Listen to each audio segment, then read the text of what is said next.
What was the most shocking revelation you had about your parents as you entered adulthood? That my parents hated each other, but stayed married for over 18 years because of us kids. They faked being nice to each other almost to the very end of their marriage. Even then, they didn't fight in front of us kids. My dad dealt with it with mostly alcohol. My mom was on all sorts of high-end 1970s prescription drugs. After 30 years of being divorced, and both having remarried, they still, to this day, make snide comments about each other and truly hate being in the same room.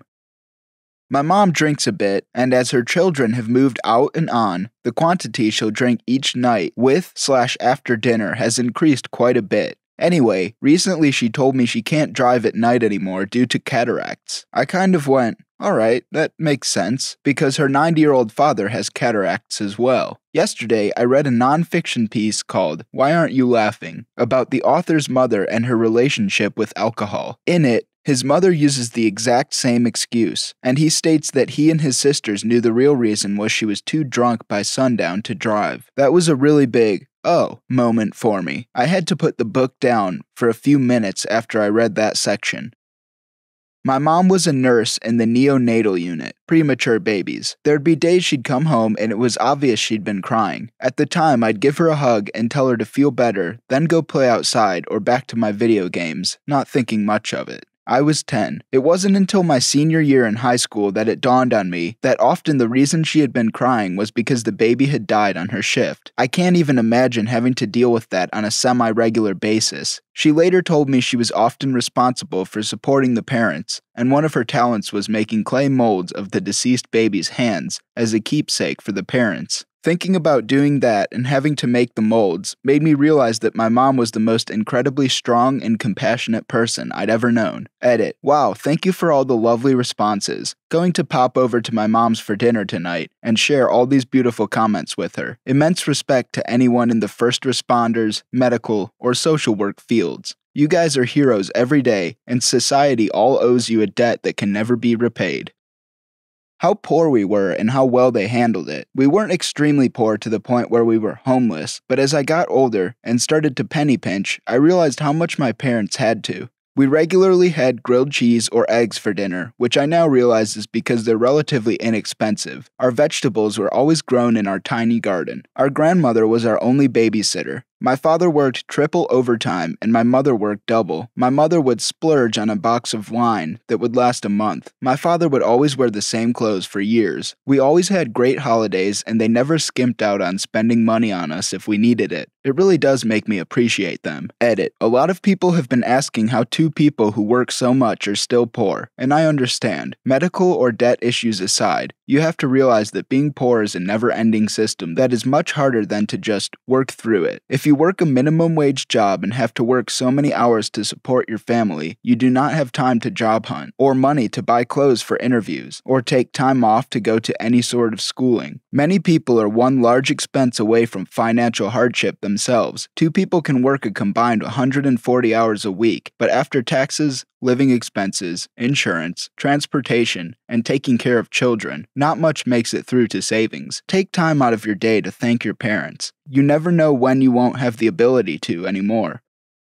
That my dad drank in high school and college. Growing up, my parents always warned against drinking and talked about avoiding peer pressure to drink. I've never seen them touch a sip of alcohol. My parents always mocked people who drank and got drunk. At home, not to anyone's face. This all resulted in me waiting till I was in college to drink, and waiting till I was 21 to let them know that I did when the subject came up. At my grandpa's funeral, one of my dad's high school friends came up and started talking to him. Me and my sisters were listening to them reminisce. Then his friend said, "I still remember that night we went out driving with a bottle of Johnny Walker and..." My dad cut him off like super quick. Me and my sisters were super surprised. None of us knew he had ever drank. He kind of sheepishly explained how he used to be and how he didn't think it was right. We thought it was funny that we all assumed he'd never drank, but he'd probably gotten wilder than we ever had.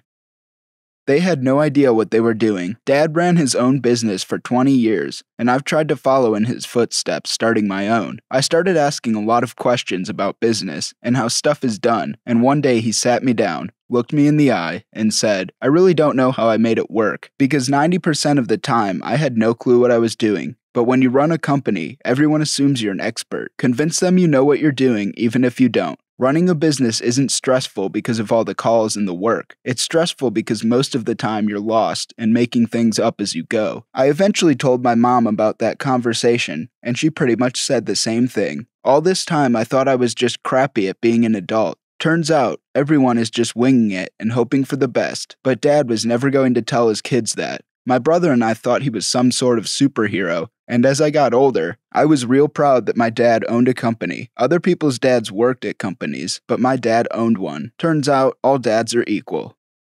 When I was a kid, I used to always get upset at my dad because whenever I tried to watch a movie with him, he would always fall asleep. It wasn't until I was older that I realized the reason he fell asleep was because he was so tired from working 2 jobs to try and give me a better life. Despite this, he still attempted his best to do something with me and spend time with me, even if he ended up asleep. Finding out that my parents actually had a very unhappy marriage and were together only because they wanted to provide a stable home for my brother and me, it certainly made me reevaluate more or less every happy memory from my childhood in ways that I didn't really want to.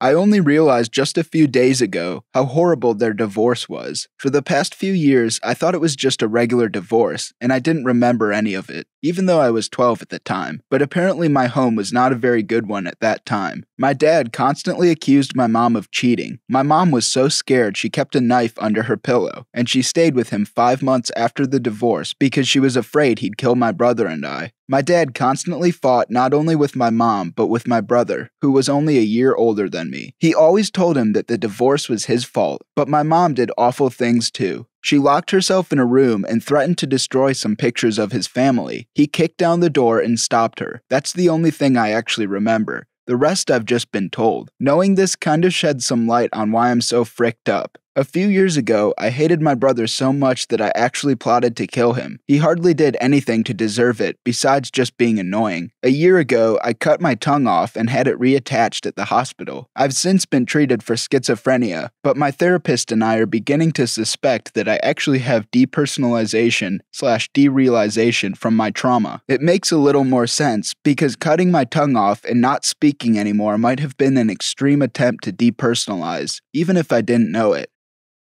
I guess it's not really adulthood, but for the longest time my mom told me she was in her 30s or 40s. There were so many things that didn't add up, but I didn't really question it. My dad was in his 60s, however, but my mom, in her infinite wisdom, tried to justify it by saying they started dating when she was 9 years old. I never even questioned it, but imagine what happened when I told one of my middle school teachers one day. In opposition to quite a lot of people on this thread, my parents turned out to be really wealthy, but because my mother had actually grown up poor, she was just worried about money constantly. I used to have nightmares about the bank foreclosing on our house. I even got a job at 14 as a hotel maid so I could start paying my own way. I only found out when I went to apply for student loans, only to discover I qualified for the lowest possible amount because of my parents' earnings. They're a teacher and self-employed accountant with very few clients. Turns out when you're a high-ranking teacher in an expensive private school and you only have a few clients because you're a chartered accountant and all the clients are multimillionaires, you actually earn a fair bit. That my parents never really had their crap completely together. I thought they had everything all figured out when I was a kid, but now that I talk to them as a fellow adult, I've found out they stumbled and bumbled their way through life the same way I'm doing now. They're still not 100% sure how everything about life works, and that's okay. Nobody is.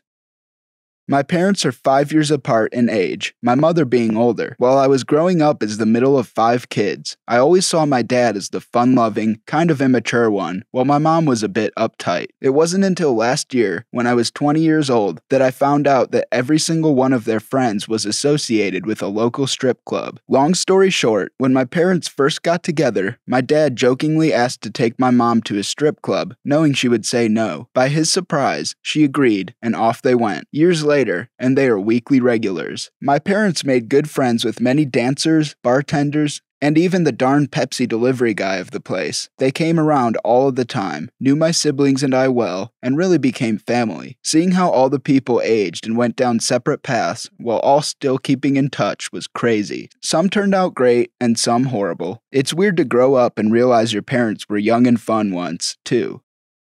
I found out that my dad, who died when I was 8, wasn't the perfect person I thought he was. He didn't die of a stroke, but a drug overdose. And he once robbed a gas station and made my unknowing mom be his getaway driver. She got arrested at her bridal shower for it. I came to the realization he wasn't a very good person to my mom, and that she was so strong for letting me have those happy memories of him, even though it was painful for her.